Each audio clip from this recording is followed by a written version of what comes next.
This is the ultimate guide to making $24,000 per month with Airbnb co-hosting. By the end of this video, I'll show you how you can make $24,000 per month as an Airbnb co-host, even if you have never managed an Airbnb before. I use the same strategy to make six figures on Airbnb as a co-host, and by the end of this video, you'll have the exact same blueprint. But here's something crazy. 90% of the people who try to start an Airbnb co-hosting business end failing because of one major mistake before they even get started, and I'll reveal what that mistake is in a few minutes. But first, let's talk about what co-hosting is and why it may be the best opportunity for you in 2026. And just to show you what I've done as an Airbnb co-host, last month in December of 2025, I did $24,600. In the month previous, in November of 2025, I did $23,000 and some change. So what is Airbnb co-hosting? Airbnb co-hosting is managing the day-to-day operations for an Airbnb owner who does not have the time to manage the Airbnb themselves, or they do not want to manage the Airbnb themselves. So what does that actually look like? So all you do is you run the Airbnb for somebody else that doesn't want to do it for themselves. So there's a few things that you're going to do as an Airbnb co-host on the owner's behalf. The first thing that you're going to do is you're going to go ahead and message all the guests on the owner's behalf. So you're going to check in with them, see if they have any questions about the actual property. They may ask, what is the Wi-Fi code? They may ask, are there any grocery stores nearby? Are there any pools nearby? Are there any beaches nearby? Are there any restaurants nearby that you would recommend? You're going to answer those questions for the guest. The next thing that you're going to do is you're going to schedule cleaners to clean that property after every guest. Now, you're not going to do the cleaning yourself, but you're going to be in charge of facilitating when the cleaners actually go over there to make sure the property is clean before the next guest checks in. The third thing that you're going to be responsible for is pricing management. You want to make sure the pricing is correct depending on the time of the year. So if it's in high season, pricing should be higher. If it's in low season, pricing should be lower. If there's a concert coming to town, pricing should be higher as well too. So you just want to make sure that Airbnb owner is making the most amount of money as possible for their actual Airbnb investment property. So it's going to be your responsibility to make sure that Airbnb is getting booked as much as it should be, just like if it was your own property. So what I want you to do is I want you to take a look at this graph here. Over the past 10 years, the number of Airbnb listings that are currently active, going all the way back to 2016. And what do we see? We see a gradual incline from 2016 going all the way up to 2019. And what happened in 2019? COVID-19 happened and hospitality took a slight dip here. But after 2020, what do we see occurring over the past 6 years? We see a gradual incline going up and up and up. And so what does that tell me? That tells me that there's new Airbnb listings coming to the marketplace every single day, every single month, every single year. And what that means is there's going to be more and more people that are going to need an Airbnb co-host to manage their actual property. That's why this is such a gold rush opportunity in 2026 with more and more Airbnb listings coming to the marketplace, because more and more people are wanting to buy Airbnbs, put them on the market, and have somebody else like yourself manage them. Okay, so let's go ahead and talk about how you're paid as an Airbnb co-host. You're paid 20% of all the income that the property generates. All right. So say a property generates $5,000 per month, which is an average property. The owner keeps $4,000. You keep $1,000, because all we did is take 20% of $5,000, and that comes out to $1,000 a month in income for yourself. And the owner gets to keep $4,000 and they don't have to do anything. You're going to do all the legwork. You're going to message all the guests. You're going to schedule all the cleaners. You're going to do all the pricing management. They're happy to pay somebody 20% of the total amount with the ability to be passive in their actual investment. Now, say for example, a property does $10,000 per month in income, which is completely possible with a 4-bedroom property in a good location. So if a property is making $10,000 per month and we're charging 20%, how much income did we just make? Well, the property itself just made $10,000. The owner is going to end up keeping $8,000 and you're going to end up keeping $2,000, right? So 20% owner keeps $8K, doesn't have to do anything. You make $2K for running the day-to-day operations. Now, what I want you to do is I want you to identify what your goals are. Is your goal to make $8K per month, which comes out to $96,000, right? How many properties would you need underneath your management to make $8,000 a month? If we go at these numbers right here, if we're going after average properties that are bringing in $1,000 per month, we would need 8 properties. If we went after the nicer properties, the 4-bedroom houses and good locations, we would need 4 properties under management, right? So you need to identify how much income do I really want to be bringing in with an Airbnb co-hosting business? Is my goal low on the light end? Am I only looking to make 4K, 5K a month? If that's the case, then we would just need 2 properties here. We would just need 4 properties here. But am I looking to make 8K a month? I would need 8 properties here, or I would need 4 properties here. Or maybe maybe I want to think bigger, which is what I want for you. Maybe your goal should be 20K, 25K a month in income, right? So how many properties under management will we need to be able to hit those actual numbers? We look at these same metrics right here. We would need 25 properties that are bringing us $1,000 a month in income, or we would need about 13 properties under management that are nicer. This isn't a lot of properties under management. 25 properties is not that many. It's honestly a very small boutique Airbnb property management business. And even at 4 or 8 properties under management, this is like a side business at the end of the day. Managing 4 to 8 properties really isn't that many. You could still be working your W-2 job. You still be taking care of your kids. You'd be doing all the other things that you're currently doing, because in reality, it's probably only going to take you 8 hours a week to manage 8 properties under management. I'm going to show you exactly how we do that later on this actual video with automations that we're going to put in place. All right, let's go ahead and talk about that technology automation stack now. The first one I want you to take a look at is going to be called Hospitable. Now, Hospitable is something called a PMS software, property management software, that allows you to automate a lot of the day-to-day operations as an Airbnb co-host. So what it allows you to do is it allows you to sync all your listings, if you're on Airbnb, VRBO, Booking.com, or all these other platforms, into one location. So say, for example, a night gets booked on Airbnb. We don't want that night to show available on VRBO or Booking.com. Our property management software links all of our calendars together and doesn't allow for double bookings. That's one thing. The other thing it does is it allows you to set up automatic messaging for check-in instructions as well as check-out instructions. So say, for example, you have your Wi-Fi code, you have the address of the property, you have the door lock code, you have all these different codes, right? We're going to send this message to every single guest whenever they check in, 24 hours before they check in. So they're able to have all this information that majority of guests are going to ask as soon as they book an actual property, right? But we can automate that with messaging within Hospitable. The other great thing about Hospitable is once we set up our pricing management, all that pricing software that we're going to set up, I'm going to show you a little bit later what that is. It integrates directly into Hospitable. So it shows the same pricing against all your different booking platforms that you have: Airbnb, VRBO, Booking.com, direct booking site, all those different things. Everything's integrated in Hospitable, and it's very cheap to use. It's only $30 per month. All right, now let's go ahead and talk about scheduling cleaners, right? That's going to be your job as an Airbnb co-host, to schedule cleaners. But what we don't want to do is have to constantly text cleaners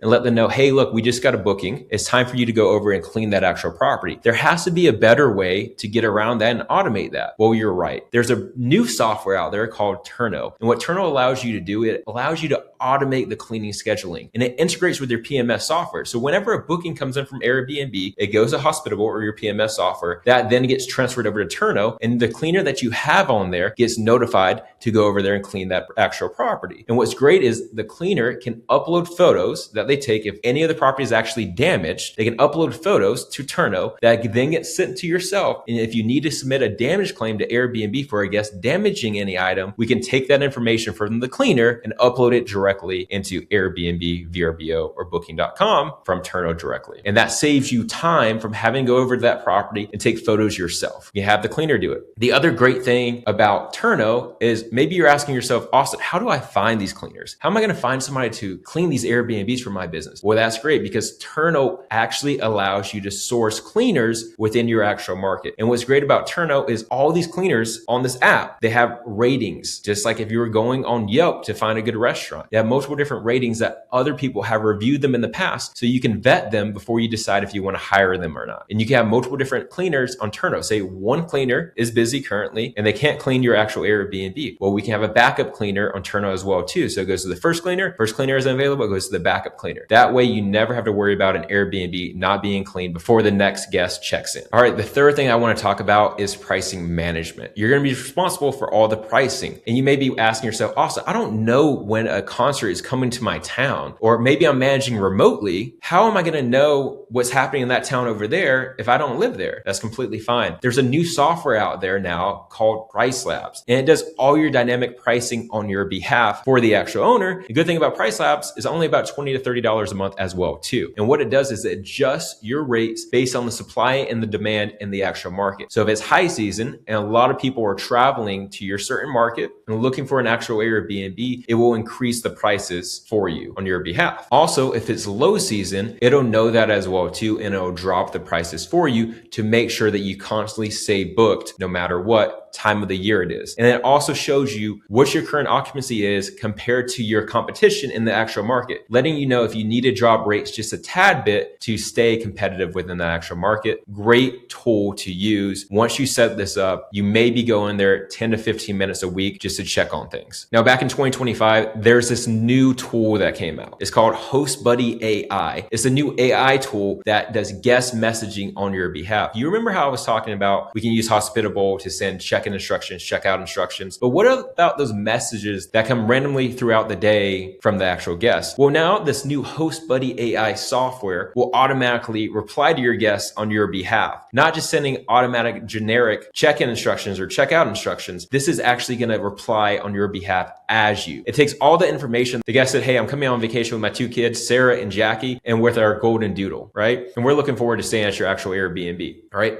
And then the woman who booked that actual Airbnb 2 days into the trip, they said, hey, me and my daughters are looking for the best beach to go around to this area. Is there anything that you can actually recommend? What HostBuddy AI is going to do is going to take all that information. It's going to say, hey, look, for you, your daughters, Jackie and Sarah, and your golden doodle, I highly recommend you guys check out this beach called X, Y, and Z. It's about 10 minutes away from the actual Airbnb. That would be a great place for you guys to go, right? So it takes all the information and it automatically replies on your behalf. HostBuddy AI pretty much runs the day-to-day guest messaging for yourself, right? So we have the PMS that links everything across all platforms, has automatic guest messaging. Then we have Price Labs, which automatically does your pricing on your behalf. And then we have HostBuddy AI, which automatically replies to all your guests on your behalf, not just check-in instructions as well too. This allows you to only spend an hour per week per property under management, which is why I was saying if you have 8 properties under management, it should only take you 8 hours per week to manage 8 properties under management, which could end up bringing you in $8K per month or $96K a year. Okay, now what I want to do is I want to talk about how we actually protect the Airbnb from bad guests staying there, right? There's a few different tools that I like to use. One is going to be a Slage door lock. And what a Slage door lock is it automatically changes the door lock code after every single guest stays there so that you manually don't have to go to that actual Airbnb and change the door lock code yourself. The next one I want to talk about is called a Ring video camera. So I always like to have a Ring video camera at the front door of the Airbnb that I'm managing, as well as on the back. So this pretty much shows me the guests coming in and out of that actual Airbnb to make sure parties aren't currently occurring at that Airbnb. Parties are very rare to happen at Airbnbs as long as you're vetting your actual guests coming and staying there. And we can talk about that a little bit later, how to actually vet guests. But a Ring camera is going to give you eyes and ears on the actual property, on the outside of the front of the house, as well as the outside of the actual house as well too, so that we can make sure nothing negative is happening within that actual Airbnb. Now, how do we monitor the inside of the actual Airbnb? Now, obviously, we cameras inside an actual Airbnb, that would be against the law and definitely frowned upon. So do not do that. But there's a better way now where we can make sure the safety of the actual Airbnb property is taken care of, right? There's this new software out there right here. It's called Minut, M-I-N-U-T, that measures the decibels on how loud someone is being within an actual Airbnb itself. So the system doesn't record anybody. We put this in the living room, and if the guest is playing loud music or yelling or screaming or making too much ruckus, if you will, the app will notify you directly on your actual phone. We see the notification come in on our phone. We can then message this guest and just say, hey, look, our neighbors nearby have been saying there has been loud music playing or loud communication. Could you please tone it down a bit? And then this way, nobody called the cops. The neighbors didn't complain, and we got them to lower their music or their voices before anything occurred. All right, let's talk about how you actually launch your Airbnb co-hosting business. So the first thing that you're going to want to do is you want to go ahead and set up your LLC. Now you can actually use a website called busy.com, and it will set up your website completely free on your behalf. The only thing that you're going to pay is just your state fee. It's probably going to be anywhere from $70 to $200 for your state. Get that. You can off-write expenses on there once you get a business, and then it can protect you from a liability standpoint as well too. The second thing that you want to do is get a website. Now, a site that I use to build my website is called Wix.com. You can go on there, set up a Wix account, and start building your brand for your actual business. The third thing that you're going to want to get is going to be a domain for your actual website. I usually recommend keeping the domain the same as your actual company name. It makes it easier from a branding standpoint for the actual business. The last thing you want to get is going to be an EIN number. You can't get your EIN number until you have your LLC set up. Once you have your LLC set up, your EIN number, you can then go up and set up a business bank account at Chase, for example, Wells Fargo, wherever you want to go to actually have a legitimate business. Now, earlier in the very beginning of this video, I mentioned there are major mistakes that many people that are looking to start an Airbnb co-hosting make. And what I want to do now is I want to go ahead and reveal those to you so that you do not have to make the same mistakes. Now, the first mistake a lot of Airbnb co-hosts, whenever they're trying to start their business, is they take on every single client. They tell their owners, hey, you can communicate with me however you want. You can text me, you can call me. Whenever you want something, you can get a hold of me. Instead, what we want to do is we want to set expectations by having them send us emails whenever anything comes up. And we have a phone for emergencies only if they need to get a hold of us. Because what will end up happening is somebody has an Airbnb. It's pretty much their baby. It's their second home. It's a large investment property, right? So they want to make sure things are going well and smoothly, but they hired you for a reason to run the day-to-day of the business. You don't want somebody micromanaging you when you're managing your own business or you're managing the Airbnb for them. So setting the correct expectations from the very beginning is pivotal to how successful your Airbnb management business will be. And I want to paint a picture for you. Say you manage 10 Airbnbs right now, 10 different owners. 9 of those owners are easygoing. One of those owners is something I like to call a high maintenance owner or an HMO. They're constantly calling you, they're constantly texting you, they want to know what's going on with the guests, so on and so forth, right? That one owner will take up 90% of your time, and those other 9 owners will only take up 10% of your time. How much do you think is worth to keep that one owner underneath your property management business? It's not worth it. You need to cut that right away. But you wouldn't have that issue if you would have just set the proper expectations in the very beginning whenever you were starting your Airbnb property management business. All right, let's go to number 2. All right, branding yourself as a boutique manager. This is so important. You need to brand yourself as a boutique manager. I cannot emphasize this enough. If you can market yourself as white glove, boutique, hands-on property manager, and only catering to certain types of properties, you'll be able to charge a lot more than 20%, and you'll be able to take the market. Because if we look at the market, there's these massive corporations all across the US that manage thousands and thousands of Airbnb properties as an Airbnb property manager. Walmart, Costco, for example. They're very cookie cutter, right? And they don't really specialize in anything, and they're not very hands-on, and they're not very boutique. You want to brand yourself accordingly to your actual market as a boutique Airbnb property manager. It'll allow you to bring on a lot more clients a lot quicker. The third common mistake that people make is going to be not doing communication through your email, which is like not setting the expectations correctly, as well as we were talking before. Make sure all communication with your property owners goes through email. This is literally the most important thing. Do not have them text you, do not have them call you unless it's an actual emergency. When you're going through your onboarding process with your new property owner, you're going to sit them down over a Zoom call like this. Or if you're in person, even better. You're going to say, hey, look, any emergencies that you potentially have, I'm always available for you. If there's a fire at your house, give me a call. If something terrible happens at the actual Airbnb, call me. But anything else, for me to be able to provide the best quality service to your actual Airbnb, I need you to send me an email. And I promise you, I'll get back to you within 24 hours, but it's the only way that I'm able to provide the best quality service to yourself as well as the other properties under my property management business. Now, let's go ahead and talk about the common ways that people try to find Airbnb co-hosting clients to manage for. Now, I listed 3 different ways below this little segment right here that average people that are looking to start an Airbnb co-hosting business try to find clients. Now, if average people and everybody's trying to find clients these ways, how many people actually are able to find clients if it's very saturated and a lot of people are doing the same things? Not that many, but let's go ahead and go through them right now. So one way to be able to find clients is building relationships with agents and brokers within your actual market, picking up the phone, going into the actual office and saying, hey, look, I'm an Airbnb property manager in this actual market. If you have any clients that need property management services, I'm happy to have a conversation with them and walk them through how I can potentially help them as an Airbnb property manager. Or if you potentially need any help running an analysis on how much the Airbnb could potentially bring in, I'm happy to do that as well too. Now, this takes time. Over 6 months, this will build up and you will eventually start getting people referring you clients. But do you want to wait 6 months to start getting leads coming into you, or do you want to build this business yesterday, right?